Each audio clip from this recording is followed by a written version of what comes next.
Hey friends, and welcome to The Musician's Musician. I am your host, Nick Costa, and this week we have an old, dear friend of mine, Mr. Nate Cook of the incredible group, the Yawpers. I had first met Nate when an old band of mine booked 2 short tours with the Yawpers. At the time, we were based out of Minneapolis, and they were based out of Denver. I had no idea who they were. This is when they were touring their album American Man, which is a gritty, bluesy, punk rock whirlwind of an album. I remember looking them up on YouTube the week before we hit the road and thinking, this is going to be the most insane 3 weeks of my life. And it was up there.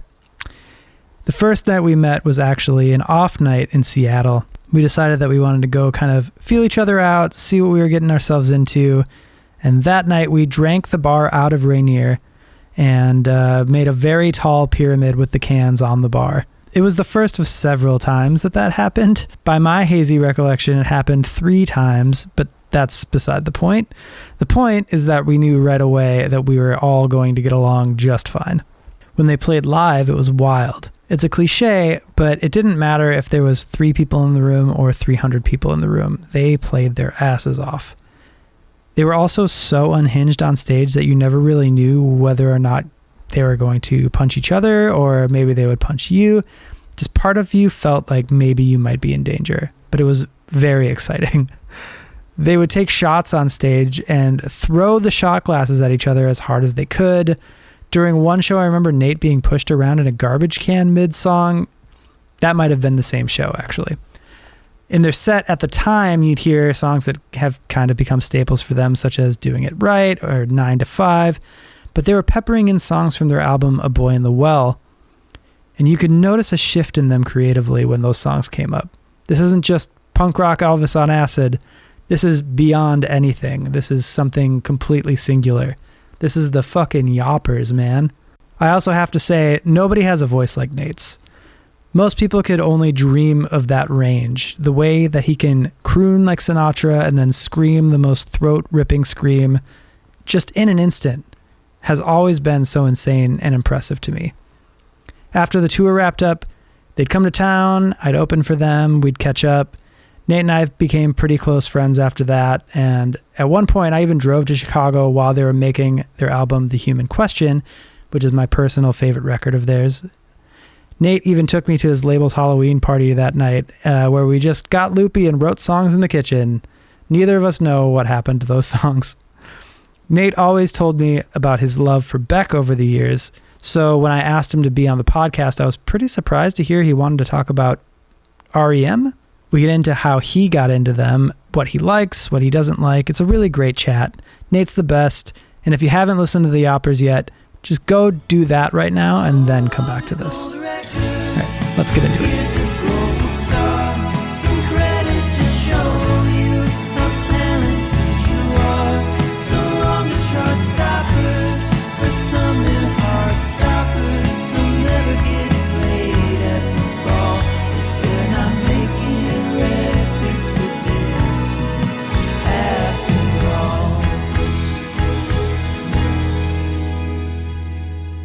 All right, I am here with Nate Cook. Nate, thank you for being a musician's musician. What a pleasure. So we're going to talk about R.E.M, which I'll save whatever comments I have about R.E.M. All good, but I'll save all those. I was hoping that you were going to like dish on them at the end, like. Wait, I have, well, not, maybe I shouldn't say all good. I have some bad, but not a lot of bad. Right. Well, that's the nice thing about, like, R.E.M's kind of like, what is it? I forget what they call it. There's like a term for it, but in like perfumery, like they have to have something that kind of smells bad in a good cologne or a good perfume. It's like a basic structure point. I feel like R.E.M has that quality where there's just like something in it that's a little off-putting or like, cheesy. Yeah, that kind of like elevates like their earnestness and sincerity. I don't know. It certainly, yes. And we'll get into that. Sorry, I'm already going off the rails. So. No, it's great. It's great. But before we go further off the rails, what's going on with the Yawpers? What's new? What's exciting? It's been an interesting. It's been an interesting run. I'm sure we'll get into it in more detail. But we haven't released a record since 2019, and have kind of behind closed doors been working on a triptych set of albums. And the first one is getting mixed now, and will hopefully be out next year as we kind of start to get back in the game, as it were. Well, that's awesome. I knew about one, and I've been lucky to hear a couple of tunes that are fucking unreal. But so there's multiple records then. There's multiple records. I mean, so it was so weird when in 2020, in February of 2020, we opened a recording studio. And so perfect timing. Yeah, well, honestly, kind of, because when COVID hit and we couldn't tour, it was just like, oh, we have an entire studio now, so let's start doing stuff. And we started doing stuff, and it kind of sprawled into this epic recording project that is now finally coming to a close, nearly, 5 years later. Yeah. Boy, it's been a time of great change for the Yawpers and for myself, and I think obviously for everybody in the world at large, in good ways and bad. But so that's kind of what we're up to. We're getting ready to relocate to Los Angeles. We're moving our recording studio there, and just kind of ready to maybe stretch our legs a little bit. I've been here in Denver for 20 years, so I think we're both ready for just kind of some contextual change. And I have a very good friend who lives in Los Angeles that I cannot wait to hang out with all the time. Well, I can't wait to meet him. I'm sure just for our viewers, I am wearing your shirt. And that's right. My album's beside you, so we're appropriately representing. Ouroboros of kissing each other's ass. Yes, absolutely. Yeah. Yeah. Oh, that's great. Well, well, let's get into R.E.M. And we'll talk about a specific album a little bit. I usually just kind of use that as like a home base, and then we'll branch into whatever discussions happen. But before we do that, do you remember the first time that you heard R.E.M.? Yeah, I do. And I think one of the reasons I picked it, I know that I had gone back and forth about picking this or Beck, and there's kind of an interesting story, which is that I heard R.E.M. and Beck the same day. And those are two, interestingly, still kind of the poles of my musical inspiration or whatever. And it was in 1994. So, I think Loser had dropped that year. And I also I heard them also back to back. And again, who knows? I could be confabulating this to some degree. Memory is always kind of confusing, and you always want the important things that happened in a good story. But we're not going to fact check. Okay, that's right. Yeah. So, to my recollection, I heard those two back to back on a radio station outside of Providence, Rhode Island. Okay. I was my family's from back east. I was raised in Texas, but my mom and I went on a vacation, or really just going home to see the family. And my mom was just fucking cool lady. And every time we would go on vacation, she would try to do something new that we hadn't done before. And on this trip, I had never been in a convertible before. So cool. She rented a convertible for this trip. And we were kind of probably weeding in the back road somewhere. And I remember the top being down. I'm 8 years old. My mom's red hair blowing in the wind, and Losing My Religion came on. Immediately followed by Loser.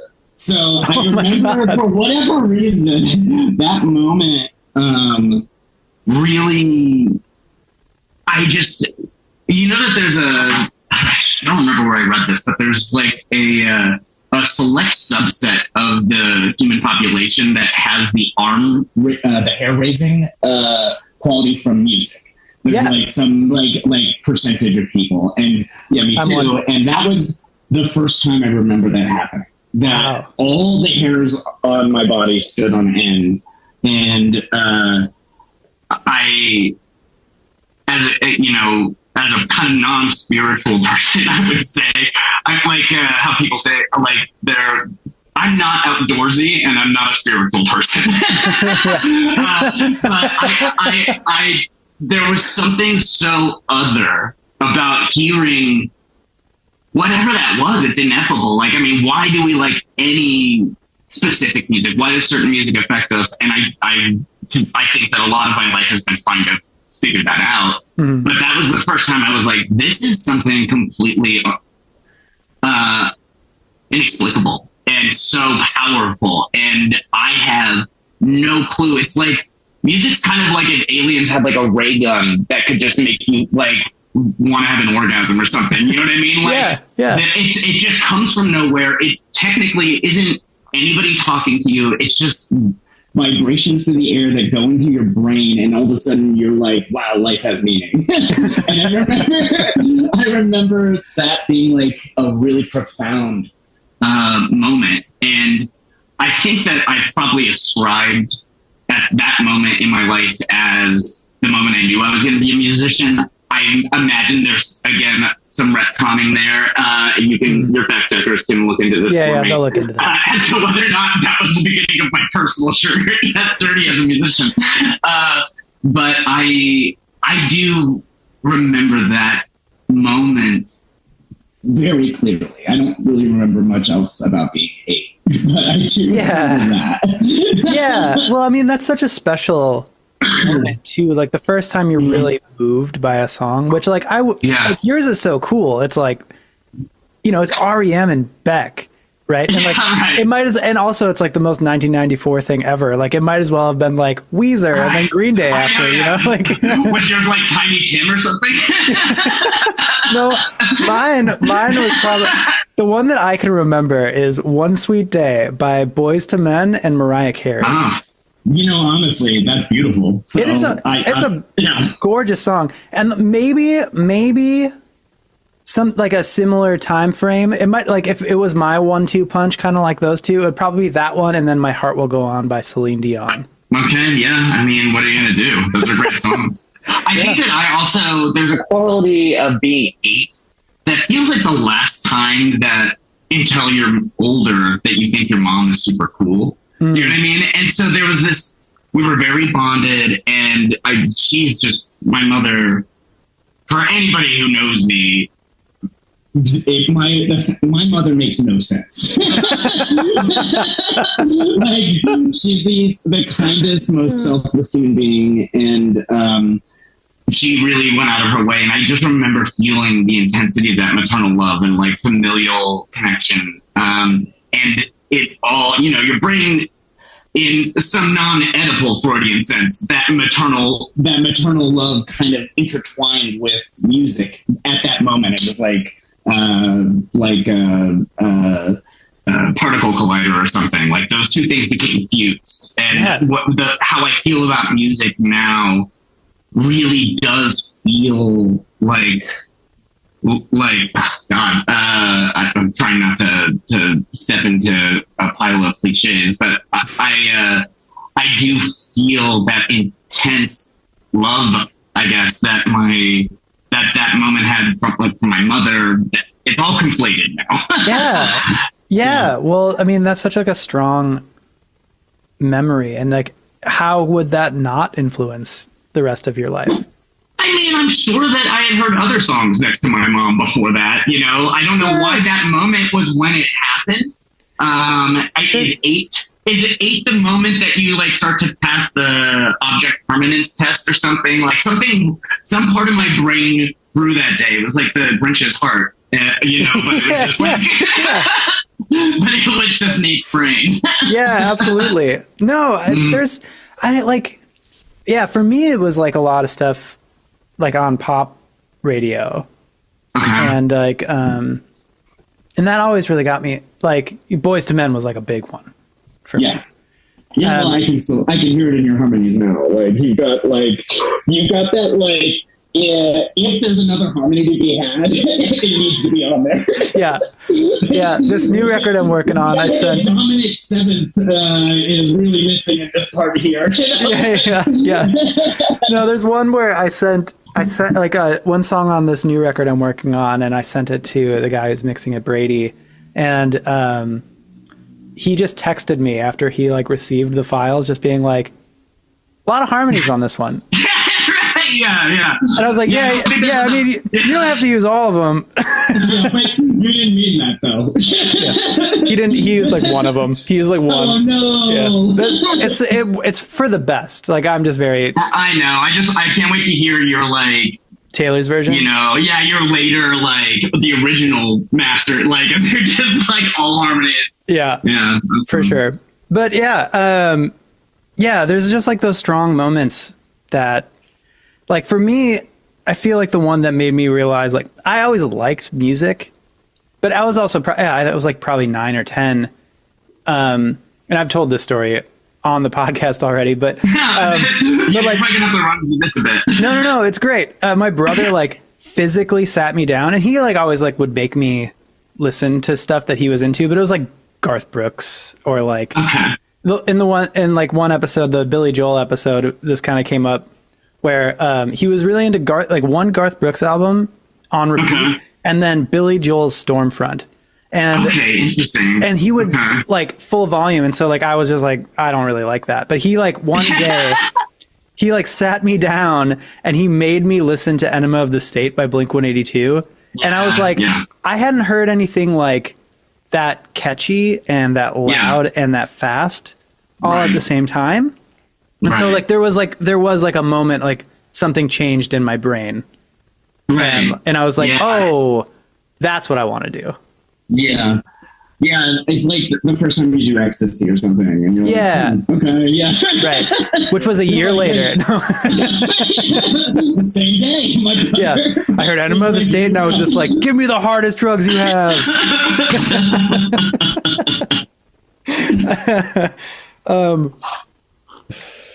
But yeah, so on the R.E.M.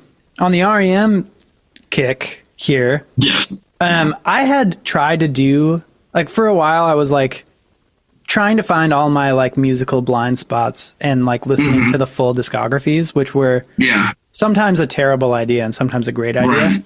Right. And R.E.M. was one where I got through like the first like 3 records and was like, I don't think I can make it, which is funny because I didn't make it to Life's Rich Pageant. Right, which is their 5th. It was their if you count their first EP with Gardening at Night. There's Clinic Town, Murmur, Reckoning, Fables of the Reconstruction, and then Life's Rich Pageant, which feels like a dramatic shift. It is, yeah. They kind of went from that like jangle pop. And especially with, if you didn't hear Fables of the Reconstruction, it's a really dark, kind of shittily recorded record. Yeah. And then, they kind of, I think for Life's Rich Pageant, they got, God, the hell's his name? I can't remember. It was John Cougar Mellencamp's Don Gaiman. Mm-hmm. And, they brought him on and I guess kind of started to pivot towards being a little more coherent, especially on the lyrical front, and like Michael Stipe kind of took more of a, was a little more center stage rather than kind of like a texture. And I think the record is fantastic. I had not listened to it in a few months, and I listened to it about 30 minutes before we got in here. And again, going back to what we were saying about like perfume and cologne. There's some fucking stinkers on that record. There are. Yeah, but I always it's like watching. I always respect somebody who tries to do a backflip. You know what I mean? Even if they don't make it, I respect the gumption. Yeah. and they took some swings. They're like, okay, we're on our way to being the biggest band in the world. Let's have a carnival song right in the middle of this record. You know what I mean? And it's just like, okay, Yeah. like I guess we can go with that. Yeah. I find that funny. Jesse, my writing partner, and I often have. I find that I'm the carnival sound guy, like in the recording process, where I'm like, yeah, it'd be great if we just, like, let's record my dishwasher and then auto tune it. And I'm going to sing harmonies with its, like, you move in. He's like, yeah, man, okay, well, I'll come back tomorrow. We'll see what's going on.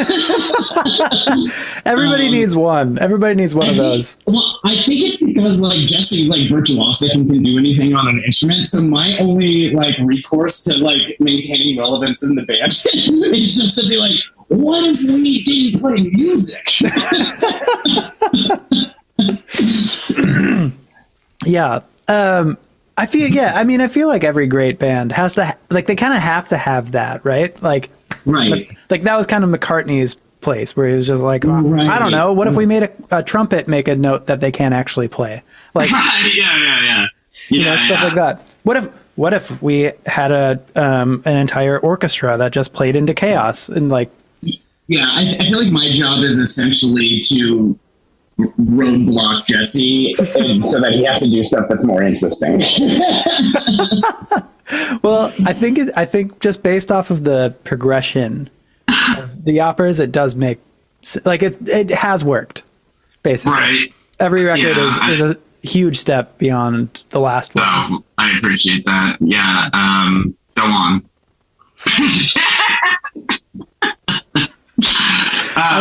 I'm drinking like hot ginger juice, and I almost came out of my nose, and my eyes are watering. Ginger juice? Yeah. Man, you really do live in LA. Trader Joe's, baby. Okay, I love it. Yeah.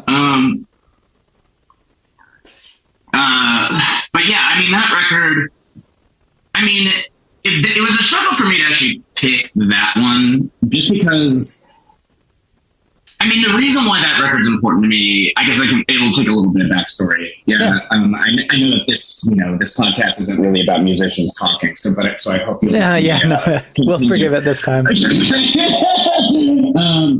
But when COVID happened, so I had that moment with my mom when I was a kid. Then I didn't listen to R.E.M. again until I was in my 30s. They were like this huge deal, and then I just forgot about them. Yeah. Like, they just kind of vanished from my purview. And when COVID happened, I had been on a pretty steady, we were there for a lot of it together, kind of a steady decline, mentally, physically, in a myriad of ways. And when COVID hit, I think a lot of people, I really bottomed out. Yeah. And I, was finishing a bottle of Jameson a day. And, oddly enough, the only person that was still delivering was my Coke dealer, And at one point, true story, he did bring me toilet paper, which was very kind of him. So I had hit kind of a really, really, really low point. And I remember waking up one day and it was just like, I hadn't been off the road in 10 years or whatever it had been. And as I'm sure you know, and I do know, there's a inertia of partying is the wrong word because it's not a party anymore, but it's really difficult not to want to insulate yourself from, it's really exhausting, kind of all the social asks and the physical demands of driving 8 hours and then setting up for 2. I don't want to make this a bitch fest about that, but I think that I had been kind of caught up in that world, and when I went home, it would just kind of continue, but now it wasn't serving any function. Yeah. And I really, really hit it bad. And I just woke up one day and I was like, this is fucking boring. And my roommate and I just started walking, and then walk 5 miles, then we'd walk 10, and then I bought a bike, and I hadn't been on a bike since I was like 19, 18 maybe. And I started just cycling everywhere. I would, cycle 50 miles a day, 60 miles a day. And I just started listening to I started to kind of branch out of the more aggressive, neurotic stuff that I had been listening to and had informed a lot of, my taste in that. And I somehow just got it in my head. I probably having a feeling from that memory with my mom that I should revisit R.E.M. and kind of became the soundtrack. If you look at my Spotify Wrapped, which I know you wouldn't do, for the subsequent, for 2020, 21, and 22, my number one artist each year was R.E.M. and it was by hundreds of hours. And it became the kind of soundtrack to not reinventing myself so much as just trying to reassess who I was and who I wanted to be, and how I hadn't stopped and looked at what I had become or whether or not I was okay with that in a long time. And so R.E.M. all of a sudden now, in addition to being synonymous with maternal love, also became the soundtrack to this kind of deep personal change. And I don't know what to ascribe it to, because I don't think it's the lyrics or anything or I don't know what it is, but it is kind of the perfect encapsulation of, for me, the reason why there's it kind of represents hope or something. It has it's like a soundtrack to meaning. I don't know how else to put it. Well, yeah, I mean, it's also just it seems like both times that you kind of discovered, for lack of a better term, R.E.M., there was a turning point in your life, and they were there for you in that moment. And so it's kind of hard to not attribute it to that. There's something special about how your brain reacts to that music. And it is them. I mean, even if they weren't the mover, they were what I wanted to be listening to when that was happening to me. So those records became immensely important and still are. And when I did that cross-country bike ride in 2021, that's all I listened to. Literally, really? The entire 3,000 miles, I only listened to R.E.M. or people yelling the F slur at me from their lifted trucks. on backcountry roads. For people who are listening and don't know, Nate biked across the country. Literally. Was it from New York to LA? Yeah. From New York I went New York to Chicago to Austin, and then Austin to LA. So, sure. I was doing little shows. Yeah, sorry. I didn't bike those extra 1,000 miles for not to get mentioned. Yeah, I got to get it right. I'm sorry. That's on me. My fact checkers are fired. But I mean, that's wildly impressive. Didn't you do it twice? Well, the first year, so in August or September. So I started cycling in May of 2020. And then, as I'm wont to do, I think that because I didn't have anywhere to put all my creative energy, and I'm kind of a frenetic, constantly have to be engaged with something, or otherwise I start analyzing the mechanics of just sitting around and I'll off myself. So when I got into cycling, it was first day I went out, it was 5 miles. The next day I went 30. And then by the end of the summer, I was like, well, fuck it. And so I had there's a venue, I think we might have played there together, the Mercury Lounge in Tulsa. Oh yeah, we played there a couple times, I think. And a friend of mine co-owns that place, and he was like, I asked him if I could do a show down there, and I wanted the hook being that I would cycle there. So at the end of that summer, I was like, fuck it, and just got on a bike and biked to Tulsa. And then the next year, and I did it for myself, but I also raised money for like a charity that helps musicians who can't afford healthcare. Oh yeah. And it raised a fucking lot of money. And I was like, okay, that's pretty cool. So why don't we up the ante, and next year I'll bike from New York to Los Angeles. I did that, and we made half as much money. Oh no! But and that trip was such a disappointment. Oh no! Yeah, I think that there's kind of a cultural implication that if you do something like that you're going to have some sort of revelation or an epiphany or learn something about yourself.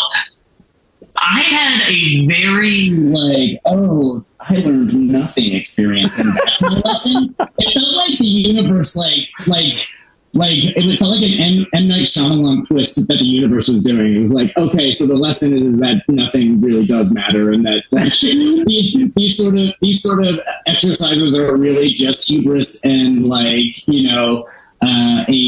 a facile ego raging against the great abyss. Yeah. And so when I got to Los Angeles, thank God R.E.M was with me the whole time. Otherwise, I would have swerved into traffic. But when I got to Los Angeles, it just that was my second big bottom out, because I had done this thing that I was like, okay, if you give yourself a metric hey, this thing seems impossible. If I do that, there's no way I don't feel better, right? You know what I mean? And that's gotta help. I didn't even know that I had done that. It was like a subconscious thing. And so when I got there, I was like, oh God, I fucking suck still. I just really kind of descended for a while. Yeah. And then, I started to pull myself out of that again. And, despite promising myself that I would not do something like that again, am now actively planning some other stuff. So, I will have suicide hotline on speed dial. Oh God! Oh no. Well, hopefully not. Hopefully you can just give me a call. Yeah, absolutely. That's what I mean by suicide hotline. Yeah. Oh, you changed my name in your phone. I got it. That's right. Again. Yeah. Yeah, R.E.M. But R.E.M, yeah. No, it's funny that you say that, because I remember I was living in Vancouver, and when you got to LA, I tried to not bug you too much while you were biking across the country.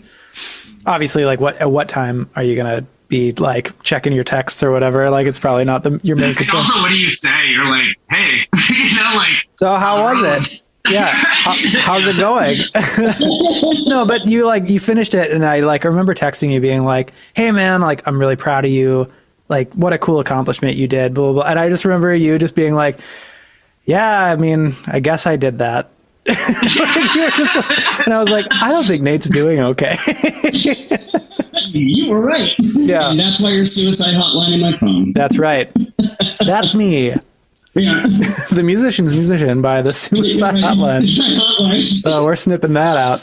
Yeah, absolutely. Yeah, I don't know how much all this can stay in, but anyway, yeah. So but R.E.M. was a very important part of that. And interestingly, so right after that, I started dating my partner, who I'm still with, and poor thing hates R.E.M. is a strong word, is ambivalent. Ambivalent in the negative sense. Sure. Negative leaning ambivalence. Yes, right, exactly. Let me say it to a different microphone. Okay, anyway. So I started listening to, and this is another reason I was a little hesitant to do R.E.M. for mine, is that the greatest podcast of all time is already about R.E.M. Mm-hmm. And so I started listening to Are You Talking R.E.M. Re Me after that trip, and I used to subject my partner to it for hours, and she's which if that's not your sense of humor too, it's it's insufferable. But I love it. But so in some ways they are also sort of by proxy of Adam Scott and Scott Aukerman, also kind of foundational in my current romantic relationship. So sure, yeah. Well, that's great. So you told me about that podcast, and I remembered it because they started off by doing "Are you talking you two to me?" You too, yeah. And then it evolved, and it's just like gone completely off the rails, like everything they do. Yeah. But I remember being like, I don't really know anything about R.E.M. Like I know like the singles, and I know like Michael Stipe is like kind of a cool dude, kind of, I guess. Like, I don't know. Yeah. Like stands up for a lot of things that I think are pretty cool and and stuff like that. But like that was it. And so I was like, well, I'll pop that on and I'll listen to an episode. And like I learned nothing about that. Oh yeah. I mean, if you've got 2.5 hours to spend listening to like an episode about a record and want 8 minutes of information about the record, then it's the podcast for you. Yeah. They even got to the point, like they didn't even really introduce like the band members. Even they like they changed the names instantly. Yeah. Like within a second. Yeah. So yeah, I was like, I'm not learning anything. It's very funny. It's funny too because Adam Scott, it's his favorite band, so you can tell that there's sometimes when they're taking the piss out of it that it feels like you're treading on sacred ground a little bit, and you can tell he's a little uncomfortable with it, which really just ups the ante for me. But yeah, and Scott Aukerman does not care about that. Yeah, but in that, I did kind of go around and I did find one podcast that was informative as well. Okay. Not super informative because they think that they're funnier than they are, but what it did do was it gave me a lot of really good insight for like what was happening when this record came out. And it's so important to note, like the albums that were on the top of the charts when this R.E.M. album came out was Thriller. Right. It was Born in the USA. Yeah. And like the quote unquote alternative bands were like The Cure, The Smiths, Jesus and Mary Chain. And like R.E.M. does firmly sit directly in the middle there, especially. Right. And and especially like if they're working with John Mellencamp's producer, like that is just like solidifying them in the middle there. Absolutely. Yeah. And I guess one thing that I thought was interesting was that they hated the record before that, which I already forgot the name.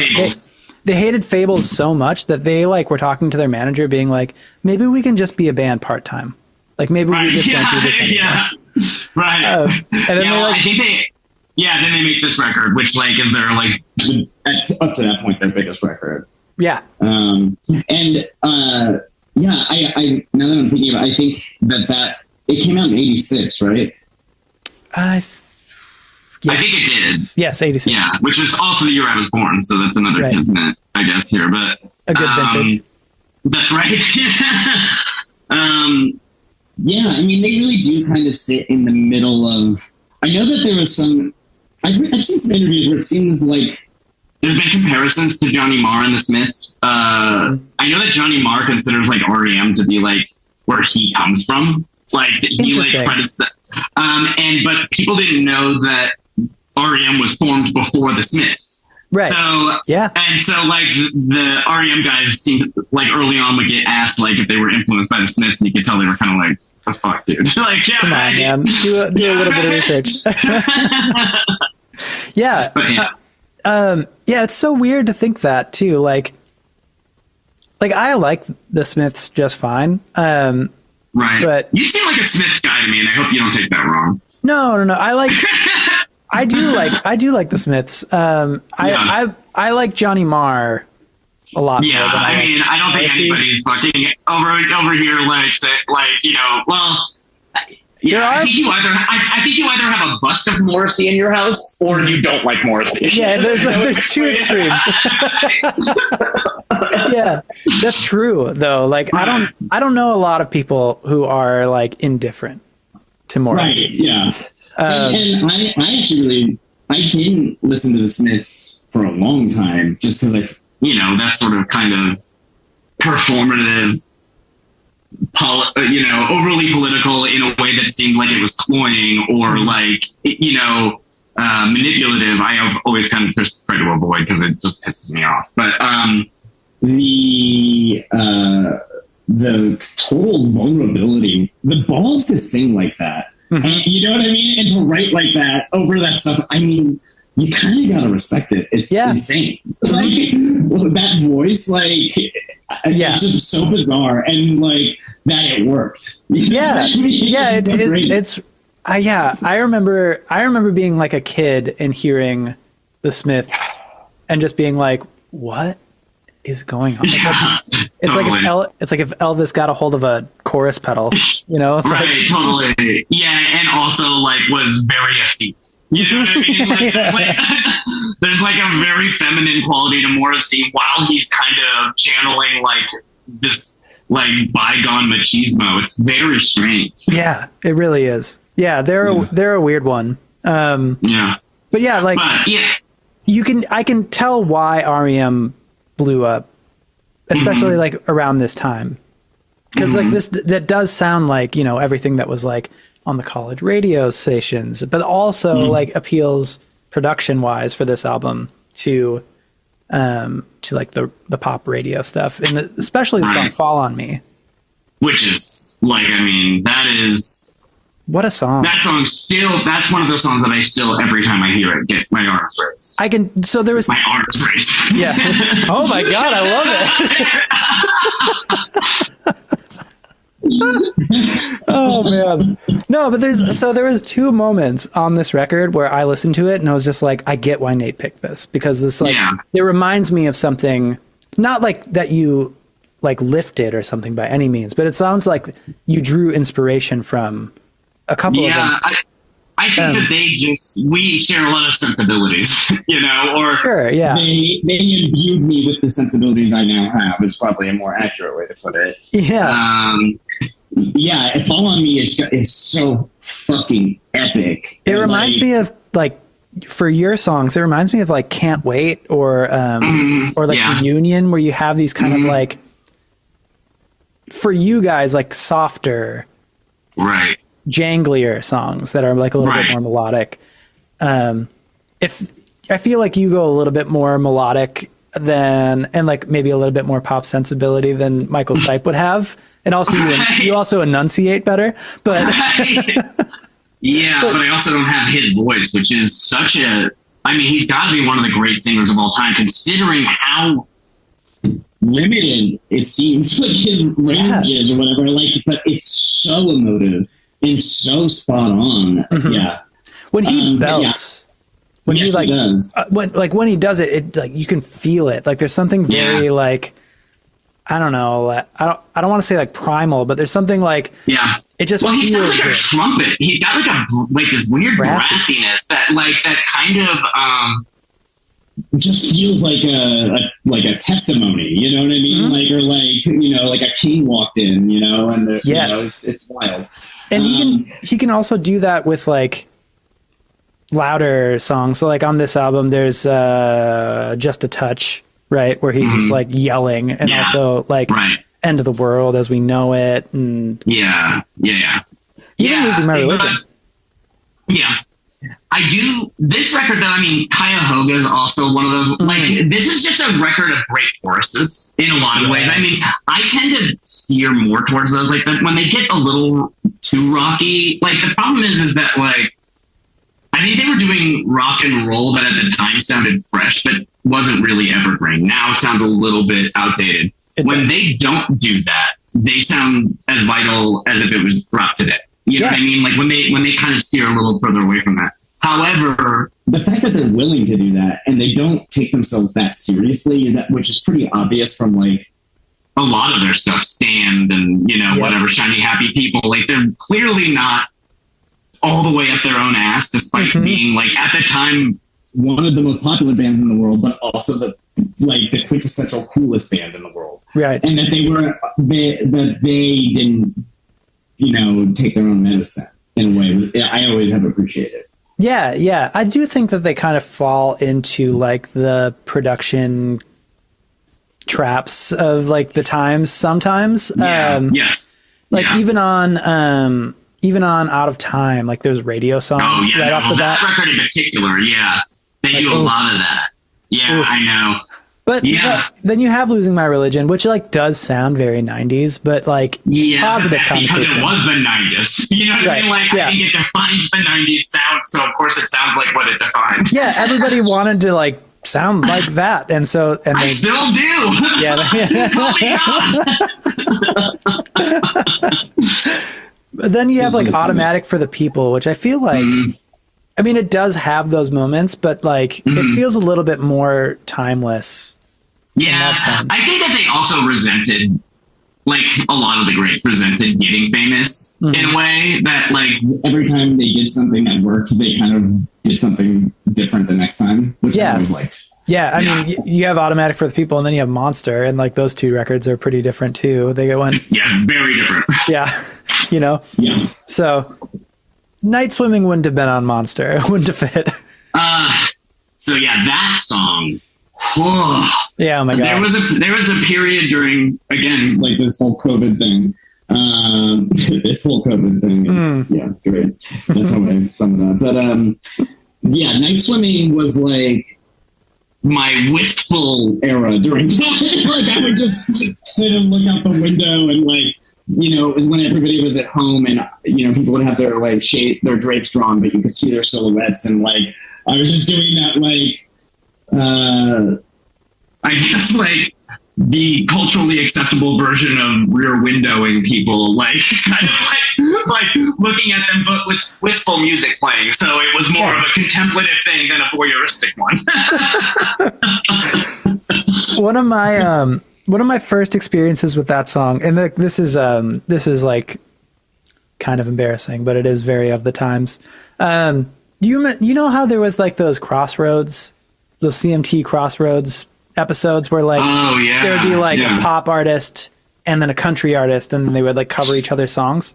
This cultural moment might have whiffed me a little bit, but I have some like vague understanding of it. It happened for a little bit. But there was like, believe it or not, CMT was not like something I was calling my cable company. I didn't know about the CMT version until way later, but like there was a very, very short-lived one on MTV.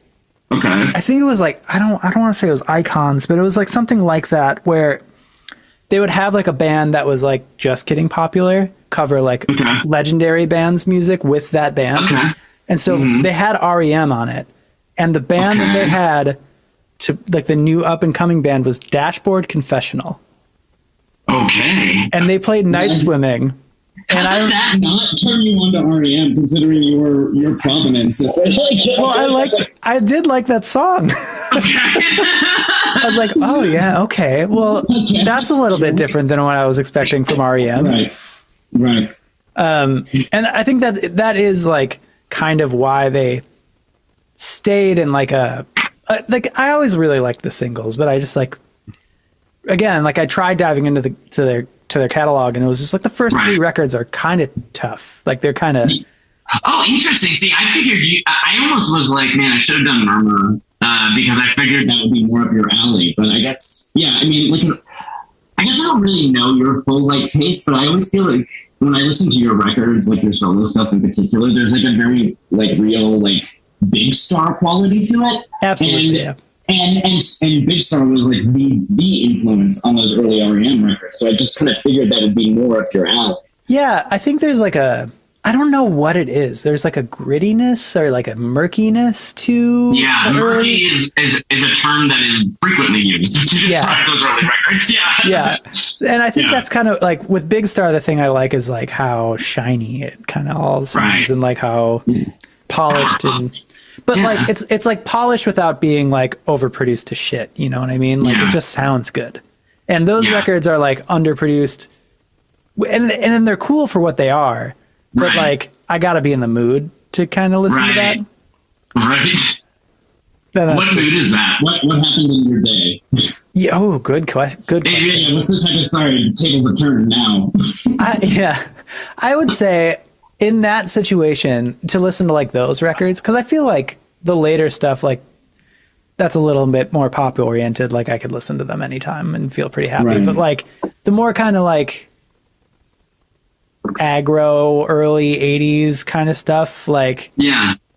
no, it's got to be like one of two moods. It's like, yeah, like I went to the DMV and like nothing that I did today worked out, and like you like ever have those days where like every single thing you go to do there's like a roadblock and you have to like work. Dude, I literally had one today, so yes. I'm sorry to hear that. Yeah, it's okay. I've been listening to just early catalog R.E.M. to get through it. Gets you through it. Yeah. Or like having the best day and it's like bright and sunny and like I'm in the car and I'm doing a drive and like I can just pop that on, because there's something about that too that just like I'm in the right mindset for something like that.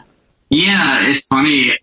It's kind of interesting you bring that up, because I feel like I hate to keep harping on this. Like, I mean, we all have like narratives we subscribe to in our own lives, but like the kind of catalyst of 2020 for me is like foundational in my private lore, and I feel like when I look back before 2020. My worst day in 2024 or any day from 2020 on is like the best day I could have imagined having in 2018. You know? Sure, yeah. And because you get like that frog boiling in water quality of your life, I didn't even know that I was absolutely in hell, like miserable. So like my worst days now, that's of course why I like R.E.M. is because they're all like, you know what I mean? Like my life is like, I don't need to like listen to like a John Zorn record to describe my day anymore. You know what I mean? I can throw on fucking Shiny Happy People, and that's a little more apropos now. Yeah, definitely. And you're not just being like, wow, what is this? Right. Yeah, the kind of the quality of like, my nihilism now has a positive bent. You know what I mean? I used to be constantly like, I gotta match the chaos, you know, like, or like, it only makes sense if it hurts. And now I'm just like, I don't know.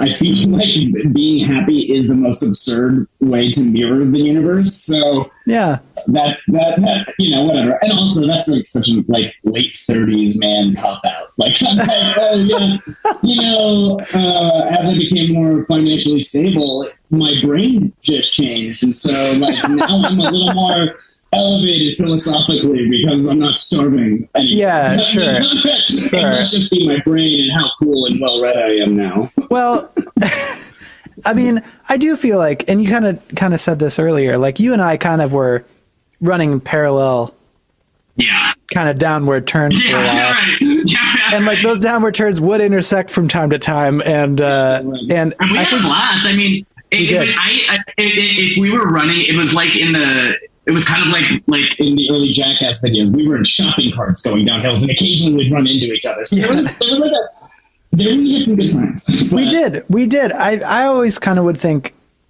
of like, if that was like the downward spiral, and if you were also in that spiral, at least for me, when we would like actually meet up, then it would kind of dip up a little bit. You know, like the tours we would do together were like, oh my God, like I'm actually having fun, and like this is a good time, you know? Right. Yeah. But then, you know, we were also very self-destructive at the same time, and we were encouraging each other for that. The point for me is like, I have memories of feelings about those times, but I don't have a whole lot of, I feel sad that I etch-a-sketched like a good portion of my life. Oh God, me too. God, me too. And, you know, that's a hard thing, you know, coming into like a world that you're trying now to take some responsibility for, that there are just like entire swaths of your life where you kind of were, and I'm not judging anybody else, but for me, it was cowardice and like not really being willing to step into my responsibility as an adult. And like the damage I was having to make. But there were some fun times. Yeah, for sure. And I'm right there with you. I think there was there was things that I was like running from and not wanting to deal with. And I think that was a big part of that, was just like, you know what? Like, I'm okay in this like weird little hole where I'm just drinking myself into oblivion and like not taking care of myself at all. And and then once I stopped doing that, you know, you said it like, it's a little silly, but like once you kind of like go like, well, I mean, why not just kind of be happy? Right. Like, yeah. You know, I can allow myself this kindness of being happy. And again, I'm not even trying to be prescriptive with that, because I know that like the idea that like choosing to be happy is not necessarily like something everybody can do. But I'm not even like trying to undercut what you're saying. I'm just trying to clarify that like for me, I had to do a shitload of work to get there, but like I lead a very blessed and privileged life. Like, you know, I have come from parents that care about me. I've had a very moderately successful career. I have a partner, a writing partner who like I feel incredibly lucky every day that we create together to work with. And I have a romantic partner that honestly is the closest thing to having a meaningful existence that I can imagine. So I do know that like when somebody is like, hey, I live in a cool house with like the coolest person in the world and I get to work with cool people and my job is sick as fuck. And they're like, and I just chose to be happy. Right, yeah, no. Like, you know, but I do know that I could choose to be miserable, and I did do that for a very, very, very long time. It's funny that you brought up like running away from. I also realized, I think part of the reason why that I felt so defeated at the end of that cycling trip is that the metaphor didn't dawn on me till I finished that I had literally been, you know, running away, or in this case, cycling away from like trying to do the work. I thought that by cycling, the work would get done for me. You know what I mean? Like, what a fucking asinine concept. And again, it wasn't super conscious, but like, you know, when I finished and I was like, why am I disappointed? I realized that was an expectation. And when that didn't happen, I was like, this is, if I saw this in a Netflix show or like read it in a book, I'd be like, nice fucking metaphor. He's literally doing it the whole time. You know, It hadn't occurred to me to that moment that like, I was like, you know, I had, you know, taken umbrage with my drinking but transferred, like, I got cross addicted to physical metrics that I assumed would be the same sort of easy answer that alcohol had provided, and I still just wound up at the same place. So yeah. I mean, everybody's journey is a little different, but yeah, at least for me, there was something about having to like face some stuff that like I didn't really realize I hadn't faced. Like a lot of grief and a lot of just a lot of issues like with like my upbringing and stuff like that, where like I was like in complete denial about, I thought I was just fine. And then the second I started being like I kind of like there was like a crack or like some paint peeling or something like that. Right. And I kind of just started chipping away at it. And then all of a sudden, yeah, and then all of a sudden, yeah, exactly. All of a sudden, I'm like, whoa, what's going on here? And then it just kind of spiraled, and I'm glad I did. But it was brutal for me. That happened after you kind of had given up the sauce. Like that's when that paint peeling started to happen. Sorry, is this counter-transference? I feel like I'm in therapy now. No, that's good. It's good. This will all tie you back to R.E.M. I swear to God. I knew that this was going to happen. No, I mean, every time you and I have ever had a conversation, the odds of it staying anywhere like near the topic is very unlikely, but That's okay. okay. I don't care. Whatever. We will talk about R.E.M a little bit more, but Yes, whatever. yeah. I got all night, baby. Yeah, I think this is a good conversation, so whatever. But yeah, it was like kind of when I stopped. I was like right when I was like kind of thinking about stopping drinking, and I was like, man, I feel like shit. I should. Yeah. Maybe I should start working out. And then I started kind of working out a little bit, and then I was like, I still feel like shit.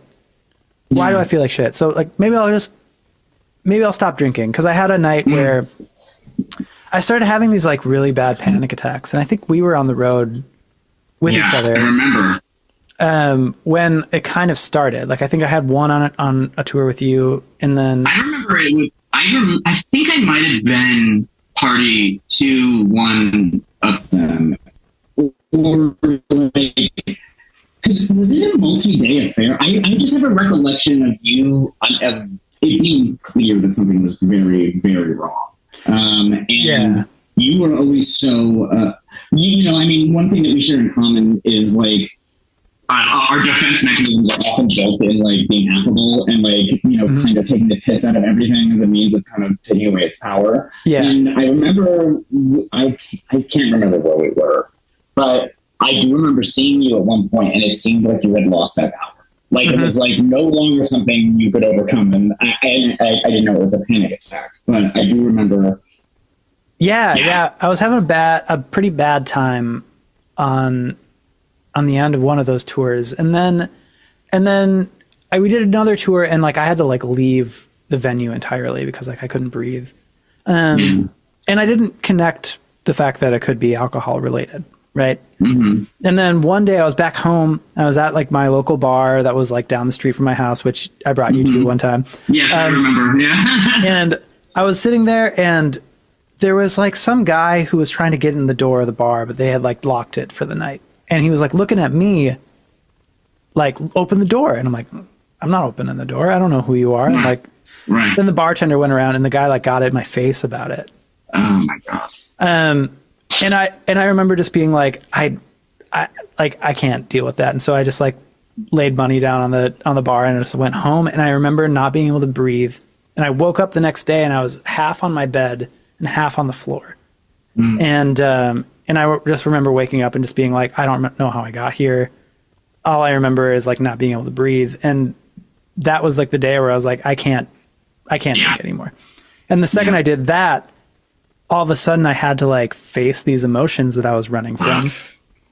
And then the second I started doing that, I started feeling a lot better. And I started being able to like, I don't know, have some self-worth and think that I'm worthy of like taking care of myself, which I never actually thought I was. And the paint started to peel, you know? Right. And I became a shiny, happy person. That's right. Yeah. There it is. And we all come back.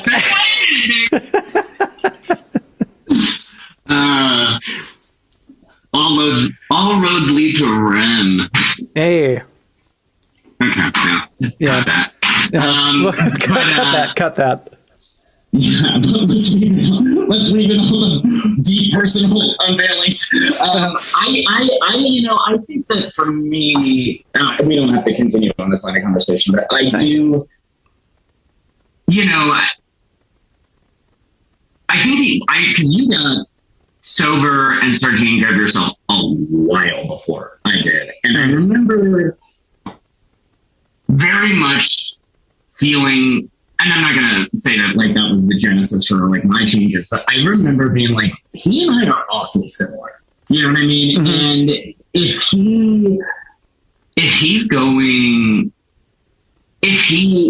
that big of a problem for him, I mean, obviously I always knew it was a problem for me, but it just hadn't really occurred to me that it was a possibility. And so you were an important marker for me when I decided to start making some similar changes. So I'm very grateful to know you and call you a friend. Well, it's very mutual. Yeah. So yeah. But yeah, that bumper song on Life's Rich Pageant is really just kind of just a fucking bumper. Yeah. Yeah, absolutely. Not as artful as yours. I like this how we just like we'll just like say like one really deep meaningful thing and then just be like, but also losing my religion. Right. I also love on that record that they only released two singles, which was Fall on Me, but also just Mike Mills singing Superman, which is a fucking click song, which is with like this very unknown Houston band. And they were just like, yeah, fuck it, that's one. Like, it's just so funny. And it was a hit. And it was like a massive hit. It was pretty big. Loving that song. Yeah. I actually didn't realize that was R.E.M. until. Well, yeah, because Stipe isn't singing. Yeah. Also, like, what does Stipe do? You know what I mean? Like, you know, like, do you stay home that day? You know, like, what is like? Just nodding, I don't want to sing this one. You go for it. I think at that time, so I play with the guy. We're doing a New Year's show. I'm sure this will drop after that, but one of the gentleman who's playing with us is named Eric Allen, and he's from a band called Apples in Stereo. Sure. He was kind of part of that Elephant Six, like Neutral Milk Hotel thing. Yeah. And he was telling me that the first tour he saw R.E.M. on was Lifes Rich Pageant, and that was the very brief era when like Michael Stipe basically had like Weird Al hair. Like tight curls and stuff like that, which is just amazing. I would love that. That's just such a funny thing for him to have done. You know what I mean? Yeah, it's funny you bring that up because I was talking to my partner Charlie, and we were talking about R.E.M. And I forgot why we got on the topic, but I was like, oh yeah, you know, because they have, you know, Losing My Religion, but then they also have End of the World, and they have Stand. And she was like, I don't know this Stand song. And I was like, well, it's like, you know, Stand. And then she was like, oh, okay. And I was like, maybe you remember it from the Weird Al version, Spam. Yes, right. Spam in the place where I live, ham and pork.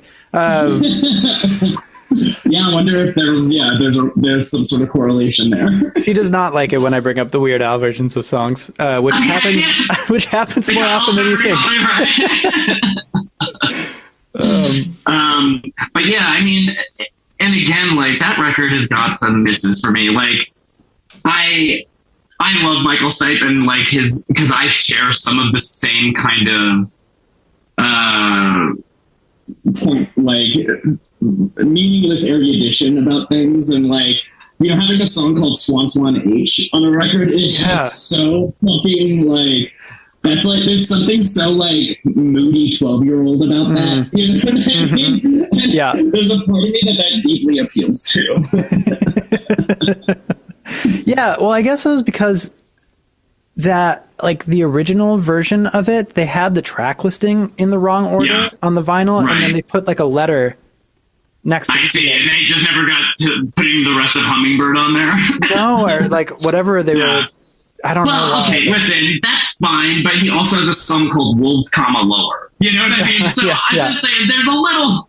No, yeah, they get a little bit Radiohead with it, you know, every now and then, where it's just like, oh, okay. But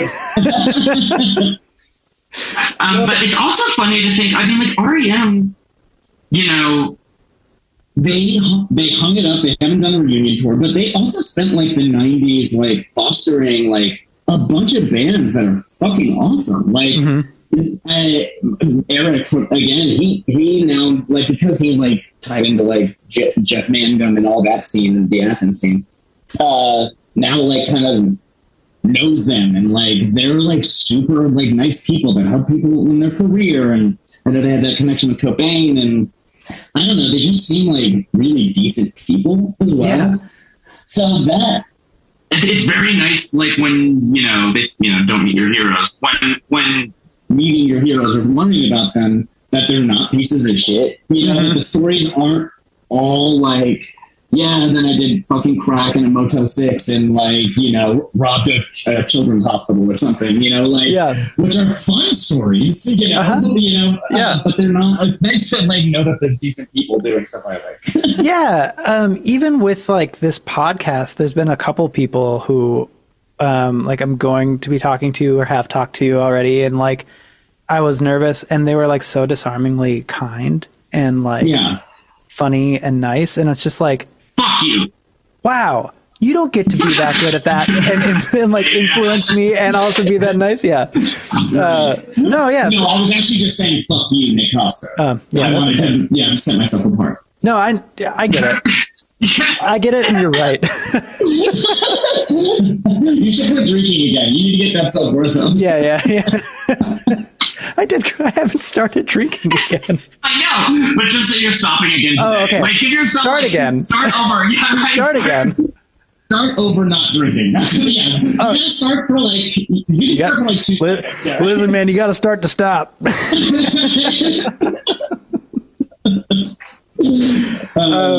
But anyway, okay, so I do want to just do like one kind of silly, fun question. And you mentioned Beck before, and I know Beck's big for you. So like, if somebody here hasn't really listened to R.E.M., hasn't really listened to Beck, what are like, aside from the one you picked today, what are like the 2 records from each that you think they should listen to? The 2 records? Yeah, you get 2. So we'll start with R.E.M. Well, I'm going to go counter to you. I think that you have to do something from their very early catalog and very late then. Like, not very late. I would do probably Murmur and New Adventures in Hi-Fi for R.E.M.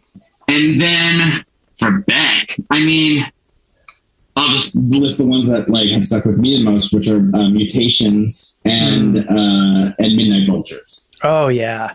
That makes sense for you. Positive connotation. Positive connotation. I really love Midnight Vultures, but like, listening to that. And that was actually another big record for me because I remember listening to that like right when I hit puberty. And I got that record and it disgusted me. Like it like set up every the story of Stravinsky's Rite of Spring debut in Paris, but like when he first debuted it, like people rioted because they weren't used to like the tonal structure and like it like incensed people. And then he played it a year later at the same venue and got a standing ovation. And there's this quality of Midnight Vultures that was very much in my brain where I was like, it made my skin want to peel off. But then, like, my pituitary gland was like, you gotta grow up, son. And, like, in that week, I must have listened to it 50 times, and, like, every time I listened to it, like, the hatred turned into, like, complete bewilderment that somebody's capable of it. And that record, to this day, like, I'll put it on, here's something I had never heard before, and I have a new favorite every time I listen to it. You know what I mean? Like, I feel like when I talk about that record, I feel like I'm talking like a blue hair talking about the Bible. You know what I mean? It's like, oh man, I don't know. I just get something different out of it every time I read it. And you know, my favorite this week might be Mark 7 or whatever. Mark 7's an important one. Yeah, that's right. Yeah, Stone Cold Steve Austin had Mark 7. Yeah, for sure. Right. But yeah, those would be the 2 records. And Mutations is just also an insane record because I'm not, and some people will take offense to this, but I'm not a sea change guy. Wow. I think Mutation is the cooler, less self-aware version of that. In a way, like when Beck gets too earnest, it kind of takes away from like what makes him cool to me.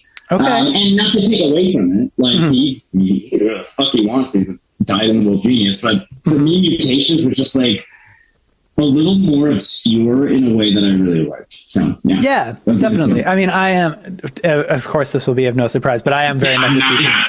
I know. Not a surprise to anybody, but yeah, Mutations is also up there. And I remember just the first time I heard Midnight Vultures too. It was like my friend who I was in a band with in high school. His older brother was like the tastemaker, right? He was just like, he was the cooler guy and he had all these cool records and he like gave him Midnight Vultures and we listened to it because it was like so absurd. Like it was just like, what the hell is this? But then the song Deborah. So weird. Yeah. Oh, yeah. And yeah, that's a game changer. Oh my God. Like, at the end of that fucking weird ass record, and dude, the guy, speaking of John Zorn, Naked City.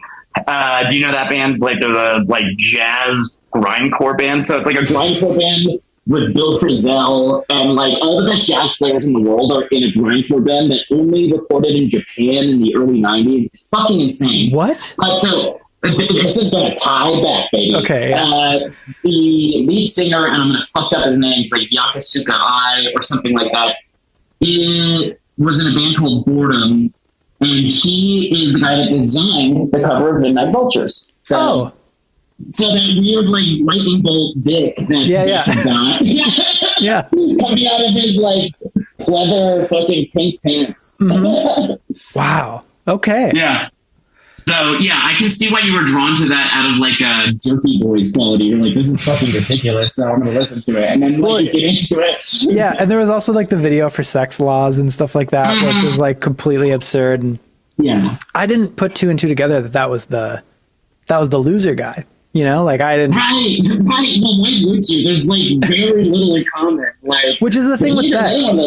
Yeah, I love that. You know, in an artist, and Beck is maybe the example of it. But like every record up until the information when it kind of started to fall into a little bit more of a repeating thing. But like, even if he was doing something I didn't like, it was always different. And like, and he did it so effortlessly. And it seems, I don't know. I think he's so cool. Yeah, definitely.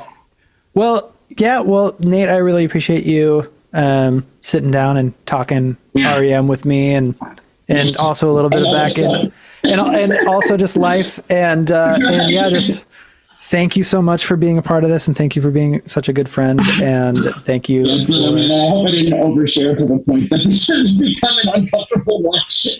But I don't think so. But yeah, just thank you again for being a musician's musician. Thank you for having me.